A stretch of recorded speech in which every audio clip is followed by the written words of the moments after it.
Hi everyone, my name is Thuragsini. My metric number is 01DKB23F1007. Today I would like to present about the meaning of financial stability and the need for regulation of financial stability of banks. First, what is financial stability? It refers to a condition where the financial system comprising financial institutions like banks, financial markets, and market infrastructure operates efficiently and smoothly even in times of economic stress. It means that banks can meet withdrawal demands, financial markets functions without severe disruptions, credit continues to flow to business and households, risk is managed well, preventing panic or with widespread defaults. Here I am going to explain briefly about the need for regulation of financial stability of banks. First need is to prevent bank failures. Banks hold public deposits and if they fail, it can cause loss of savings and panic among depositors. Regulation ensures that banks hold enough capital and manage risk appropriately. Secondly, maintain public confidence. Confidence in the banking system encourages saving and investment. Without trust, people may withdraw funds and massive a bank run, destabilizing the economy. Third need is ensure credit availability. Banks play a key role in providing credit for economic growth.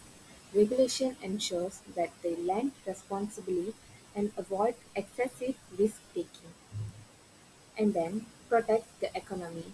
Financial crises often lead to recessions, unemployment, and social distress. Regulatory frameworks like Basel III help reduce the likelihood and severity. Now I'm going to explain about the financial structure of banks. There is three important financial structure of banks. One of the structure is assets and liabilities and capital equity. First, assets. These generate income for the bank and include loans and advances, investments, cash reserves, fixed assets like premises, equipment. The next is liability, source of funds. These are obligations the bank must repay and include, for example, deposits such as current savings and fixed deposits from customers. For an example, borrowings from central banks, other banks or financial market, and other liabilities such as unpaid expenses and provisions. The last one is capital or equity. This is the bank's own funding and a cushion against losses. For example, shareholders' equity, capital raised by issuing shares, reserves, retained earnings, statutory reserves, Tier 1 and Tier 2 capital regulatory classification used to assess financial health. And now we are mainly focused about the effects on banks of losses from risk events. So first, I would like to explain about the erosion of capital. The losses directly reduce retained earnings and equity capital, weakening the bank's solvency. If capital falls below regulatory minimums, the bank may face restrictions or even closure. Secondly, I would like to explain about the liquidity pressure. A loss of confidence may lead to deposit withdrawals, a bank run. The bank may struggle to meet short-term obligations, forcing it to sell all assets at a loss. Third effect on banks of losses from risk event is asset quality deterioration. Non-performing loans increase, reducing income from interest. More provisions for bad debt must be made, cutting into profit. To say shortly, when banks incur losses, whether from loan default, market downturns, or operational failures, this deterioration is typically reflected in an increase in non-performing loans. As these assets accumulate, banks are compelled to set aside higher provisions to cover potential losses, reducing their capital reserves. The last is higher cost of funding. It is one of the significant effects of a bank losses from risky loans. An increase in the cost of funding when a bank experiences financial losses, such as those from loan defaults, market downturns, or operational failures, it often faces higher borrowing costs. This occurs because investors and lenders perceive the bank as riskier, demanding higher returns to compensate for the increased risk. Hi Juan, my name is Dhuraga Sri and my matrix number is 01DKB23F1017. So today I'll be explaining about the objective of the Basel regulatory framework. So there are four objectives that I would like to explain. The first objective is ensure financial system stability. So this means the Basel framework requires banks to maintain adequate capital to absorb losses and remain solvent during financial stress. So, by doing so, it reduces the risk of bank failures and system crises, helping maintain overall financial system stability. The second objective is improve risk management practices in banks. So, this means the Basel 2 and 3 emphasize robust internal risk assessment and management process. Under Pillar 2, banks are expected to identify, measure, and manage all the material risk, including credit, market, operational, and liquidity risk, leading to stronger and more resilient institutions. The third objective is standardize international banking regulatories. This means Basel sets consistent global standards for capital adequacy and risk management. The fourth objective is to promote transparency and market discipline. This means Pillar 3 of the Basel framework requires banks to publicly disclose key information on their risk exposure and capital adequate. So, I'd like to explain about the requirement of Basel 1. There are four requirements. The first requirement is focus mainly on credit risk. So, Basel 1 primarily addressed credit risk, which is the risk of loss due to the borrower's failure to repay a loan. Okay, the second requirement is minimum capital requirement of 8% or right weighted assets. So this means banks were required to maintain a minimum capital equal to 8% to their total risk weighted assets. So this means that the higher the risk of the asset, the more the capital the bank needed to hold to cover the potential losses. The third requirement is assets categorized into four buckets, which is 0% risk weight, 20% risk weight, 50% risk weight, and 100% risk weight. So the last and final requirement is only one type of capital. There's only one type of capital, which is tier 1 capital, and it is called core capital. Initially, base 1 focused on tier 1 capital, which include core capital elements like common equity and disclosed reserve. These are most stable and loss absorbing form of capital. So now I'd like to explain about the requirement of Basel II. There are three pillars in this requirement. The first pillar is minimum capital requirement. Okay, in this minimum capital requirement, it's divided into three risks, which is capital risk, market risk, and operational risk. The second pillar is supervisory review. This means banks must assess internal process and risk. This requires banks to have internal processes to assess capital adequate relative to the risk profile, and it gives regulators the authority to evaluate and interfere if necessary. The third pillar is market discipline. This pillar is to enhance disclosure to promote transparency. This aims to enhance transparency by requiring banks to disclose detailed information about the risk exposure, capital adequacy, and risk management practices. So I have explained about the Basel 1 and Basel 2. Now I'd like to explain about the Basel 3. Requirement of Basel 3. So there are five requirements in Basel 3, which is increase capital quality and quantity. This means Basel 3 significantly raised the quality and quantity of capital banks must hold. It emphasized common equity Tier 1, which is CET1's capital, which is the highest quality capital that can absorb losses on a going concern basis.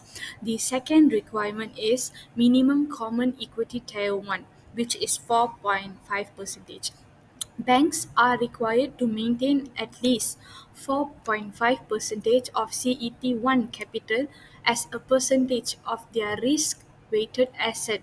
This was an increase from Basel II and ensure that banks have less more loss absorbing capital. The second requirement is introduction of capital conservation buffer, which is 2.5 percentage. The fourth requirement is leverage ratio, which is minimum 3% to limit excessive borrowing. So this means that Basel III introduced a leverage ratio to act as backstop to the risk-based capital requirements. Last and final requirement of Basel III is liquidity standard. So this liquidity standard is divided into two, which is LCR, liquidity coverage ratio, and NSFR, net stable refunding ratio. LCR is required banks to hold enough high quality liquid asset to cover total net cash outflow over 30 days in a stress scenario. So meanwhile, NSFR means net share funding ratio. It means that banks requires to maintain a stable funding profile relative to liquidity characteristic of their asset over a 1 year horizon, promoting long-term funding stability. So now I'd like to explain about the last and final Basel, which is Basel 4. So in this Basel 4, there are five requirements, which is refinement of Basel 3 rather than a new framework. So this means that Basel 4 is not a completely new accord but rather a set of revision and enhancement to Basel 3. Its main goal is to address shortcoming in how risk is measured and to improve the consistency and comparability of capital requirement across banks.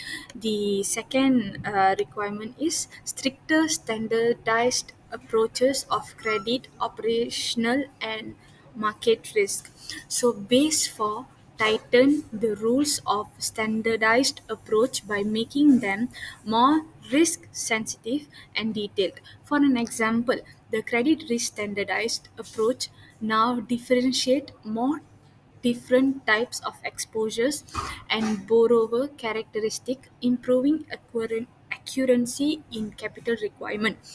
The third requirement for Basel IV is limit on internal model use to reduce variability in risk weighted assets.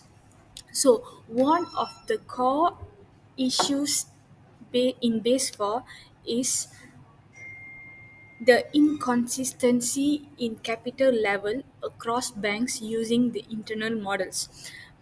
Basel IV restricts or removes the use of the internal models for certain types of risk and sets constraints on their use in other to prevent underestimation of capital needs.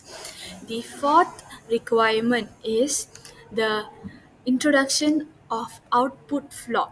So this means Basel IV introduces an output floor which sets a minimum capital requirement based on the standardized approach. The last and final requirement of Basel IV is enhanced disclosure and risk sensitivity. Basel IV aims to improve transparency and comparability by requiring more detailed disclosures about how banks calculate risk weighted assets and capital levels. That's all from me, madam. Thank you.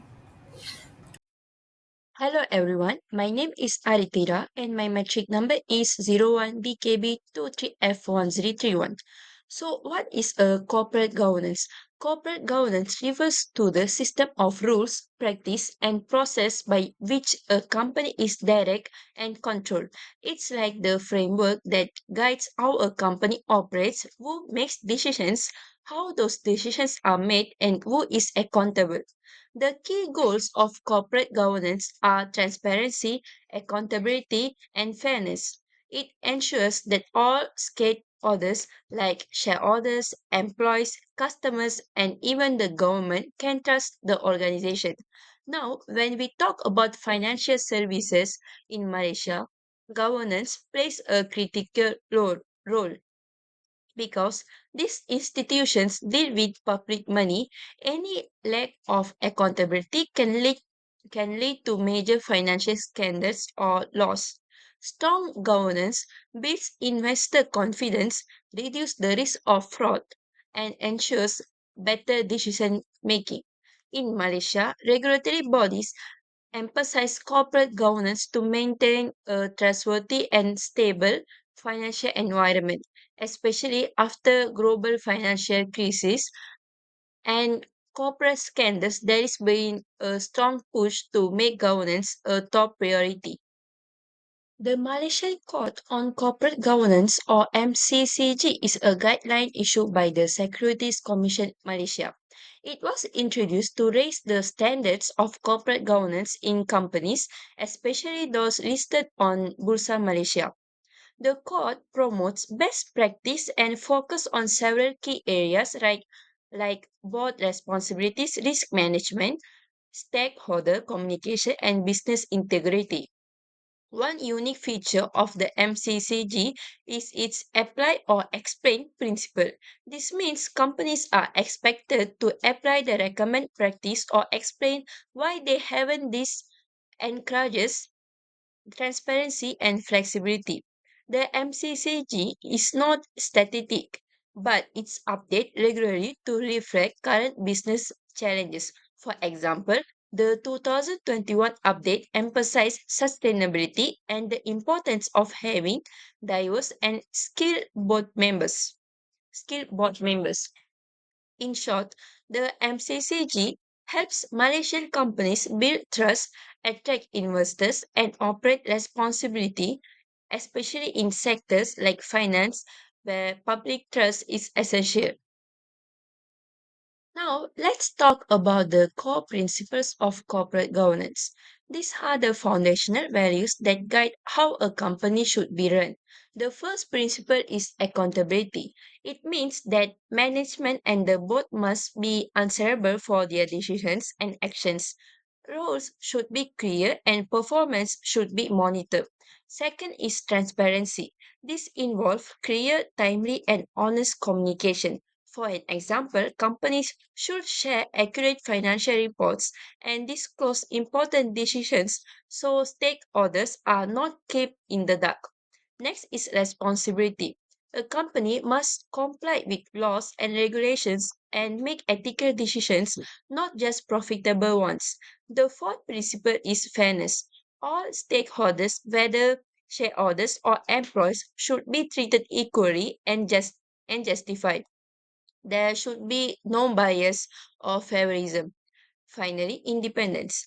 Decision making must be objective and free from influence, especially in the boardroom. Having independent director helps prevent conflicts or of interest.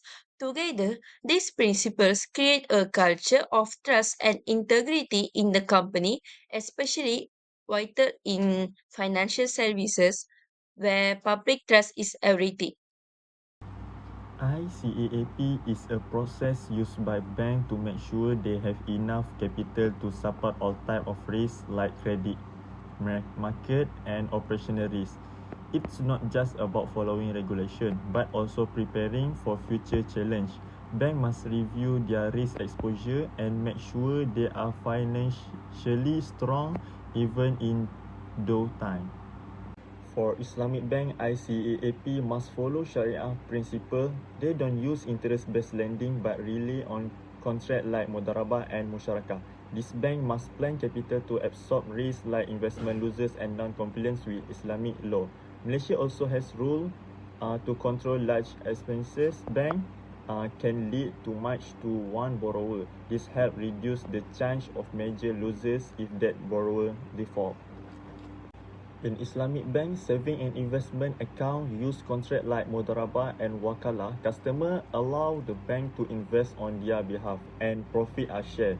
However, there may also be some risk involved. That's why it's important for banks to manage this account transparently and responsibly to maintain customer trust.